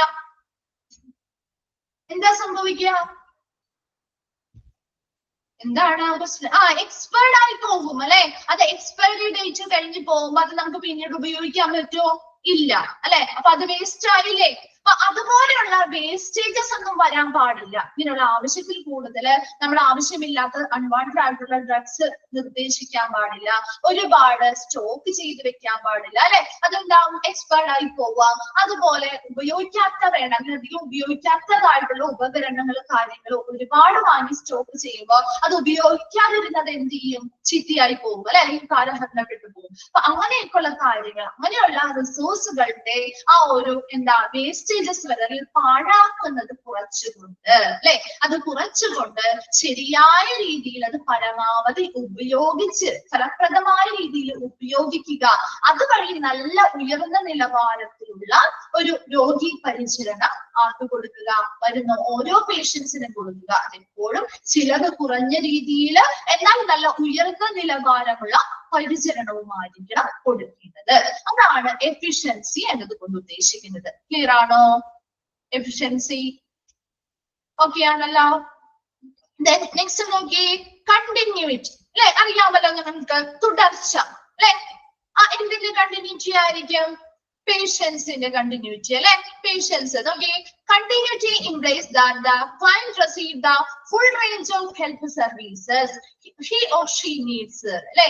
ആ ഒരു പേഷ്യന്റിന് ആവശ്യമായ ആരോഗ്യ സേവനങ്ങൾ, ഹെൽത്ത് സർവീസ്, അത് എങ്ങനെയായിരിക്കണം? Full range of health service ആണ്, അല്ലെങ്കിൽ എന്താ, മുഴുവൻ ശ്രേണി അല്ലെങ്കിൽ ഫുൾ റേഞ്ച് ഓഫ് ഹെൽത്ത് സർവീസസും ലഭ്യമാക്കുക എന്നതാണ് കണ്ടിന്യൂറ്റി, അല്ലെ? കുറച്ച് ഭാഗം മാത്രമല്ല കൊടുക്കേണ്ടത്. എന്താ, അവരുടെ ആ ഒരു ഹെൽത്ത് സർവീസ് എന്ന് പറയുന്ന ഫുൾ റേഞ്ചിൽ അവർക്ക് ലഭ്യമാക്കുക, അല്ലെ? നമ്മളാണെങ്കിലും ഹോസ്പിറ്റൽ ചിലവ് പറയാറില്ലേ? ചില ദിവസം ഇപ്പൊ ഒരു അഡ്മിറ്റ് ആയി കഴിഞ്ഞാല് ഇത്ര ദിവസം കഴിഞ്ഞ് ഫോളോ അപ്പിന് വേണ്ടി വരണം, അല്ലെ? ഒരു കോഴ്സ് ഒക്കെ ആയിട്ടായിരിക്കും പല കാര്യങ്ങളും ചെയ്യുന്നത്, അല്ലെ? ആ ഒരു കോഴ്സ് പൂർത്തിയാക്കിയില്ല എങ്കിൽ അവർക്ക് ആ ഒരു ട്രീറ്റ്മെന്റിന്റെ ആ ഒരു ഫലം ലഭ്യമാകുമോ? ഇല്ല, അല്ലെ? അപ്പൊ ആ ഒരു മുഴുവൻ, അതായത് ഫുൾ റേഞ്ചില് മൊത്തത്തിലുള്ള ആ മുഴുവൻ ശ്രേണിയിലുമുള്ള നല്ല രീതിയിലുള്ള ആരോഗ്യ സേവനങ്ങൾ ഈ വരുന്ന ഓരോ പേഷ്യൻസിനും ലഭ്യമാക്കുക എന്നതാണ് കണ്ടിന്യൂറ്റി, തുടർച്ച എന്നതുകൊണ്ട് ഉദ്ദേശിക്കുന്നത്. And that when the case is beyond us, ഇനി ചില കേസുകൾ ചിലപ്പോ നമ്മുടെ പരിധിക്കും അപ്പുറത്താവാം, അല്ലെ? നമുക്ക് കൊടുക്കുന്ന ആ ഒരു കെയറിനേക്കാൾ കൂടുതൽ ചിലപ്പോൾ നമുക്ക് നല്ലൊരു തുടർച്ച ആവശ്യമായി വരുന്ന പേഷ്യൻസ് ഉണ്ടാവും, അല്ലെ? ചിലപ്പോൾ ഒരു ക്രിട്ടിക്കൽ ആയിട്ടുള്ള പേഷ്യന്റ് ആണെങ്കിൽ നമുക്ക് ഒരു സ്ഥാപനത്തിൽ നൽകുന്ന സർവീസ് മതിയാവില്ല, അല്ലെ? നമുക്ക് വേറെ എന്തെങ്കിലും സ്ഥാപനത്തിലേക്ക് എന്ത് ചെയ്യേണ്ടി വരും, അവരെ റെഫർ ചെയ്യേണ്ടതായിട്ട് വരില്ലേ? കണ്ടിന്യൂറ്റിക്ക് വേണ്ടിയിട്ട്, തുടർച്ചയ്ക്ക് വേണ്ടിയിട്ട്. അതാണ് നെക്സ്റ്റ് പറയുന്നത്. We refer him or her to the right level for further care, അല്ലെ? അവരെ എന്ത് ചെയ്യുന്നു, നമ്മള് തുടർ പരിചരണത്തിനായിട്ട് അവരെ ശരിയായ സ്ഥലങ്ങളിലേക്ക് എന്ത് ചെയ്യുന്നു, റെഫർ ചെയ്യുന്നു, അല്ലെ? അപ്പൊ അതുപോലെ കണ്ടിന്യൂറ്റി അല്ലെ ആ ട്രീറ്റ്മെന്റിന്റെ, അല്ലെ? ഫോളോ അപ്പ് ചെയ്ത് വരിക എന്നുള്ളത് ഒന്നാണ്. രണ്ടാമതായിട്ട് ഇങ്ങനെ റെഫർ ചെയ്ത് മറ്റൊരിടത്തേക്ക് വിടുക എന്നതും ആ ഒരു ട്രീറ്റ്മെന്റിന്റെ കണ്ടിന്യൂറ്റി നൽകുന്നതല്ലേ? നെക്സ്റ്റ് നോക്കി, continuity may be attained by the patient seeing the same primary health care worker, അല്ലെ? എപ്പോഴും നമ്മൾ ഒരു ഹോസ്പിറ്റലിൽ കണ്ടിന്യൂറ്റി അല്ലെങ്കിൽ തുടർച്ച എന്നതുകൊണ്ട് ഉദ്ദേശിക്കുന്നത് എന്താ, ഒരു സെയിം ഹോസ്പിറ്റലിൽ തന്നെ നമ്മൾ സ്ഥിരമായിട്ട് പോകുമ്പോഴല്ലേ അവിടെ ആ ഒരു തുടർച്ച ഉണ്ടാവുന്നത്, അല്ലെ? ആ ഒരു കണ്ടിന്യൂറ്റി ഉണ്ടാവുന്നത് അങ്ങനെയല്ലേ? ഇപ്പൊ ഇവിടെ എന്താണ്, ഒരു സെയിം, അതേ സ്വന്തം അല്ലെങ്കിൽ ആ ഒരു സെയിം ആയിട്ടുള്ള അവരെ തന്നെ അല്ലെ ആ ഒരു പേഷ്യന്റിനെ അല്ലെങ്കിൽ ആ ഒരു പ്രൈമറി ഹെൽത്ത് കെയർ വർക്കറിന് പ്രാഥമിക ആരോഗ്യ ജീവനക്കാരെ അല്ലെങ്കിൽ by keeping exact health records, കൃത്യമായ ഹെൽത്ത് റെക്കോർഡുകൾ ഉണ്ടെങ്കിൽ മാത്രമേ നമുക്ക് എന്ത് ചെയ്യാൻ പറ്റുള്ളൂ, മറ്റൊരു സ്റ്റാഫിനും ഈ പറയുന്ന പേഷ്യൻസിന് ഫോളോ അപ്പുകൾ നടത്താൻ സാധിക്കുകയുള്ളൂ. നിങ്ങൾ കണ്ടിട്ടുണ്ടോ നേഴ്സ് ഒക്കെ ഷിഫ്റ്റ് ഡ്യൂട്ടി കഴിഞ്ഞ് പോകുന്നത്? നിങ്ങൾ അഡ്മിറ്റ് ആക്കിയിരിക്കാന്ന് വിചാരിക്കുക. അഡ്മിറ്റ് ആക്കി കഴിയുമ്പോൾ അവിടെ എന്താ, ആ ഒരു പേഷ്യന്റുമായി ബന്ധപ്പെട്ട എല്ലാ ഹെൽത്ത് റെക്കോർഡുകളും അവരുടെ കയ്യിൽ ഭദ്രമായിട്ടുണ്ടാവും, അല്ലെ? അപ്പൊ അവരെന്ത് ചെയ്യും, കുറച്ച് മെഡിസിൻസോ കാര്യങ്ങളോ ഒക്കെ നമുക്ക് തന്നിട്ട് അടുത്തൊരു ഷിഫ്റ്റിന് വരുന്നത് വേറൊരാളായിരിക്കും, അല്ലെ? പക്ഷെ അവര് നമുക്ക് തരാതിരിക്കാറുണ്ടോ? അവര് കൃത്യമായിട്ട് ആ സമയത്ത് ആര് വന്നാലും അവരെന്ത് ചെയ്യും, കൃത്യമായിട്ട് അവിടെ അതെ കൈമാറി കൊടുക്കും, അല്ലെ? അവരുടെ ഇൻഫർമേഷൻസ് അവർക്ക് എന്ത് ചെയ്യാം, കൈമാറി ഇത് കണ്ടിന്യൂ ചെയ്യാനായിട്ട് കൊടുക്കാൻ പറ്റും, അല്ലെ? അപ്പൊ അത് എന്തുകൊണ്ടാണ്, അവരവിടെ തന്നെ പിന്തുടരുന്നു അല്ലെങ്കിൽ ആ ഒരു ട്രീറ്റ്മെന്റ് കണ്ടിന്യൂ ചെയ്ത് പോകുന്നത് കൊണ്ടാണ് മറ്റൊരു സ്റ്റാഫിന് അതും അവരുമായി ബന്ധപ്പെട്ട ഇൻഫർമേഷൻസ് കിട്ടിയത്, അല്ലെ? അതുപോലെ തന്നെ ആ ഒരു ഹോസ്പിറ്റലിൽ മുൻപ് കാണിച്ചിരുന്നവർ ആ ഹോസ്പിറ്റലിൽ തന്നെ തുടർന്ന് കാണിക്കുകയാണെങ്കിൽ അല്ലെ അവരുമായി ബന്ധപ്പെട്ട എല്ലാ ഹെൽത്ത് റിലേറ്റഡ് ആയിട്ടുള്ള കാര്യങ്ങളും നമുക്ക് അറിയാൻ പറ്റുള്ളൂ, അല്ലെ? അപ്പോഴും അവർ ഗുഡ് കണ്ടിന്യൂറ്റി വരികയാണ് അല്ലെ. അവരുമായി ബന്ധപ്പെട്ട് ഇങ്ങനെയുള്ള ഫോളോ അപ്പുകൾ നടത്തണമെങ്കിൽ അവിടെ ആ ഒരു സെയിം ആയിട്ടുള്ള സെയിം ഹെൽത്ത് കെയർ വർക്കേഴ്സിനെ ആയിരിക്കണം അവർ കാണേണ്ടത്, അല്ലെങ്കിൽ സെയിം എക്സാക്ട് ആയിട്ടുള്ള കൃത്യമായ ഹെൽത്ത് റെക്കോർഡുകൾ ആയിരിക്കണം അവർ മെയിൻറ്റെയിൻ ചെയ്യുന്നത്. എന്നാൽ മാത്രമേ മറ്റൊരു സ്റ്റാഫിന് അവരുമായിട്ടുള്ള ഇൻഫർമേഷൻസ് മനസ്സിലാക്കാനും അവർക്ക് ആവശ്യമായ ഫോളോ അപ്പുകൾ നൽകാനും സാധിക്കുകയുള്ളൂ. ക്ലിയർ ആണോ? കണ്ടിന്യൂറ്റി ഓക്കെ ആണോ? ക്ലിയർ ആണോ? ഓക്കെ. ലാസ്റ്റ് ഒരെണ്ണോടി പറയാട്ടോ നമുക്ക്. സേഫ്റ്റി. എന്താണ് സേഫ്റ്റി? അറിയാവുന്ന കാര്യമല്ലേ നമുക്ക്. സുരക്ഷ അല്ലെ. സേഫ്റ്റി എന്ന് പറഞ്ഞാൽ എന്താ? Safety implies that when providing health services we reduce to the barest minimum injuries അല്ലെ. ഒരു സേഫ്റ്റി അല്ലെങ്കിൽ സുരക്ഷിതമായ ഒരു ആരോഗ്യ സേവനം എന്നതുകൊണ്ട് ഉദ്ദേശിക്കുന്നത് എന്താ? അവിടെ മിനിമം ഇഞ്ചുറീസ് വരാൻ പാടുള്ളൂ അല്ലെ. എന്താ? കുറഞ്ഞ അല്ലെ, ഏറ്റവും കുറഞ്ഞ പരിക്കുകളെ വരാൻ പാടുള്ളൂ, കുറഞ്ഞ രീതിയിൽ ഇൻഫെക്ഷൻസ് വരാൻ പാടുണ്ടോ? അണുബാധകൾ അല്ലെങ്കിൽ ഇൻഫെക്ഷൻസ് എപ്പോഴും കുറവാണ് വരാൻ പാടുള്ളൂ അല്ലെ. ആൻഡ് ഹാർംഫുൾ ആഫ്റ്റർ എഫക്ട്സ് അല്ലെ. എന്താ? ആഫ്റ്റർ എഫക്ട്സ് അല്ലെങ്കിൽ ദോഷകരമായ അനന്തര ഫലങ്ങൾ അല്ലെ, ആഫ്റ്റർ എഫക്ട്സ് കുറവാ വരാൻ പാടുള്ളൂ.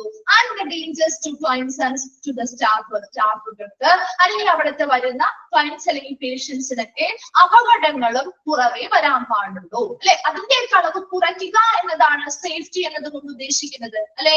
അറിയാവുന്ന കാര്യമാണ് അല്ലെ. പ്രൊവൈഡിങ് ക്വാളിറ്റി കെയർ, നല്ലൊരു ക്വാളിറ്റി കെയർ കൊടുക്കുമ്പോൾ ഒരിക്കലും we should not put the patient's life at risk. ഒരിക്കലും ആ രോഗിയുടെ ജീവൻ ഒരിക്കലും നമ്മൾ അപകടത്തിൽപ്പെടുത്താൻ പാടില്ല അല്ലെ. അതല്ലേ സേഫ്റ്റി എന്നതുകൊണ്ട് ഉദ്ദേശിക്കുന്നത്. ഒരിക്കലും അവരുടെ ആ ഒരു ജീവൻ നമ്മൾ അപകടത്തിൽപ്പെടുത്താൻ പാടില്ല. അതിനൊരു എക്സാമ്പിൾ പറയുന്നത് എന്താ? We should not give insecure blood to patients and thereby infect them with HIV or AIDS. എന്താ പറഞ്ഞേ? നമ്മുടെ ഇൻസെക്യൂർ ആയിട്ട് അല്ലെങ്കിൽ സുരക്ഷിതമല്ലാത്ത രക്തം പേഷ്യൻസിൽ രോഗികൾക്ക് നൽകിയാൽ എന്താ പ്രശ്നം? അവർക്ക് HIV അല്ലെങ്കിൽ എയ്ഡ്സ് പോലെയുള്ള രോഗങ്ങൾ വരാൻ സാധ്യതയുണ്ട് അല്ലെ. അപ്പൊ അതിൽ നിന്ന് അവരെ സുരക്ഷിതരാക്കണമെങ്കിൽ എന്താണ് മാർഗമുള്ളത്? അവർക്ക് അങ്ങനെയുള്ള സുരക്ഷിതമല്ലാത്ത ബ്ലഡുകൾ നൽകാതിരിക്കുക അല്ലെ. അപ്പൊ അതൊരു സേഫ്റ്റിയുടെ ഭാഗമല്ലേ. അപ്പൊ അതാണ് സേഫ്റ്റി അല്ലെങ്കിൽ സുരക്ഷ എന്നതുകൊണ്ട് ഉദ്ദേശിക്കുന്നത്.